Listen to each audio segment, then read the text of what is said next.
Shalom, senang bisa menjumpai saudara kembali melalui channel Generasi Pembaharu Bangsa.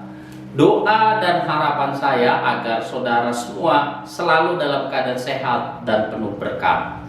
Kali ini saya akan menyampaikan renungan dengan judul Kemahakuasaan Tuhan.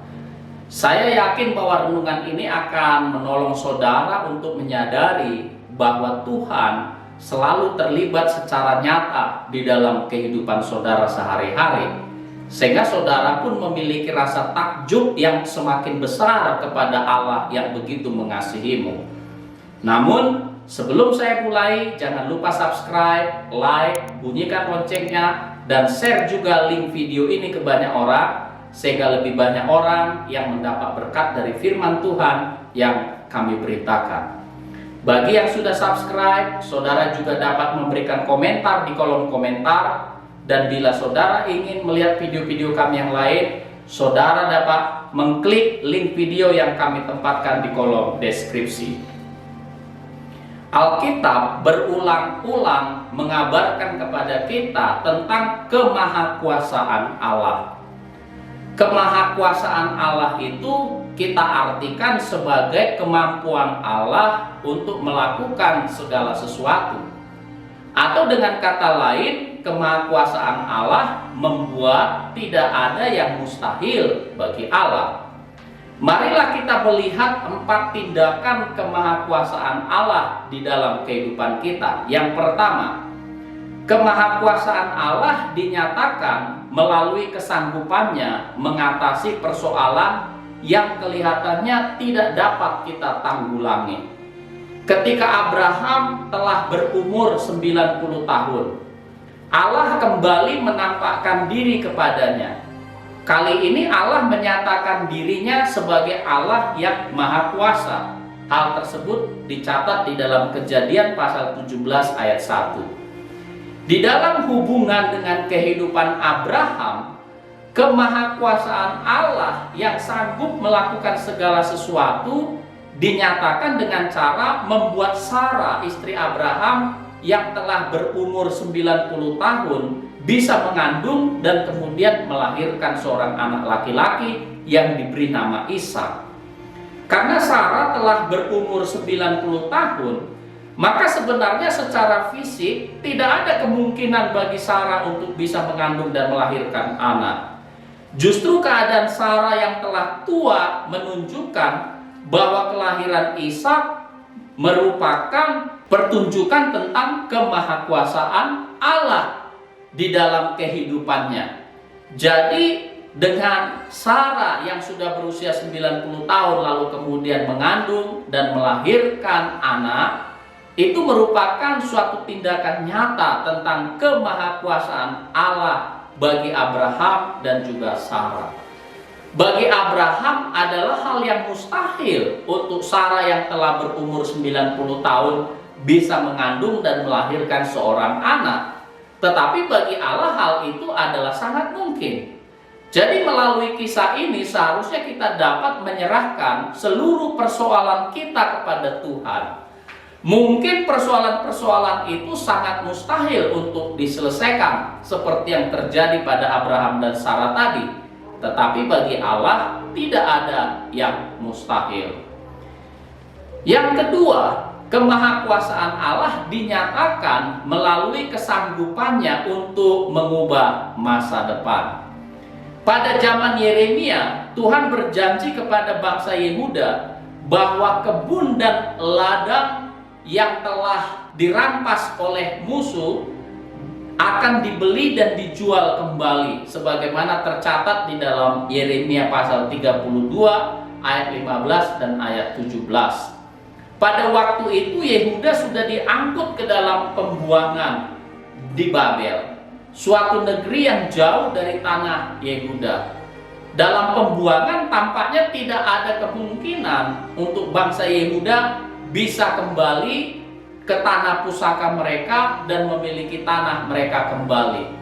Tetapi pada akhirnya bangsa Yehuda kembali dari pembuangan ke tanah pusaka mereka, sehingga mereka memiliki kembali tanah pusaka itu, dan akhirnya mereka juga bisa melakukan jual beli tanah itu kembali. Mereka dapat membeli dan menjual tanah itu kembali sebagaimana janji yang telah diberikan Tuhan sebelumnya kepada mereka melalui Nabi Yeremia. Walaupun penggenapan itu baru terjadi 70 tahun kemudian. Hal itu membuktikan kemahakuasaan Allah sanggup mengubah masa depan kita. Banyak orang tidak sanggup membayangkan adanya suatu masa depan yang baik di dalam kehidupan mereka karena beratnya penderitaan yang sedang mereka tanggung saat ini. Namun, bila saudara menengadah kepada Allah yang ada di sorga, saudara tidak perlu merasa ragu bahwa Allah juga dapat mengubah masa depanmu. Yang ketiga, kemahakuasaan Allah dinyatakan melalui kesanggupannya untuk mengubah hati dan hidup seseorang. Mesin-mesin yang besar mungkin dapat melakukan pekerjaan jasmani yang sangat besar seperti melubangi gunung, melubangi tanah untuk tunnel atau untuk jalan raya, membuat bangunan besar hanya dalam waktu 10 hari seperti yang pernah terjadi di Cina pada masa pandemi COVID-19.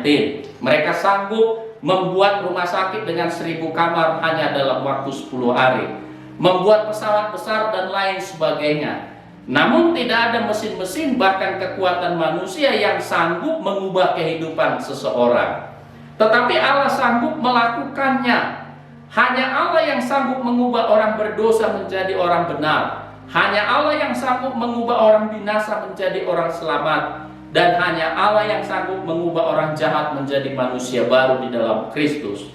Tuhan Yesus mengatakan bagi manusia hal ini tidak mungkin, tetapi bagi Allah segala sesuatu mungkin. Itu dicatat dalam Matius 19 ayat yang ke-26. Kita yang melayani sering putus asa karena berhadapan dengan orang-orang yang kita kira tidak mungkin wataknya dapat berubah lagi. Dalam bidang apapun kuasa Allah bekerja secara efektif. Jadi kesadaran akan kemahakuasaan Allah yang mampu mengubah seseorang membuat kita yang melayani menjadi tentram. Bila ada salah satu anggota keluarga saudara yang mengeraskan hati, saudara tidak perlu merasa takut, tidak perlu merasa khawatir. Saudara harus percaya bahwa Allah dapat mengubah kehidupannya.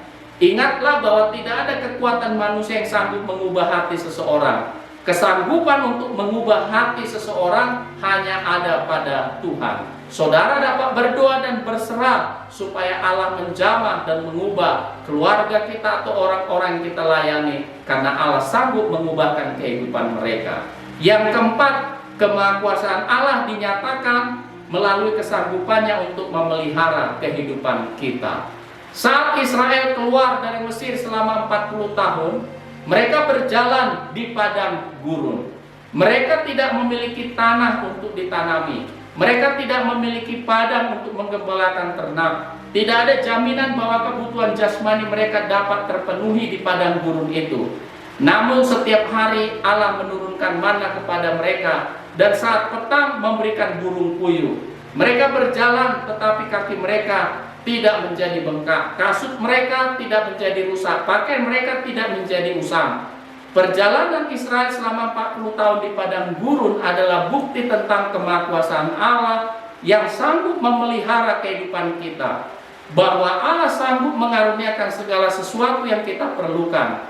Itu sebabnya Tuhan Yesus berkata, janganlah khawatir akan hidupmu, akan apa yang hendak kamu makan atau minum, dan janganlah khawatir pula akan tubuhmu, akan apa yang hendak kamu pakai, sebagaimana tercatat dalam Matius 6 ayat 25.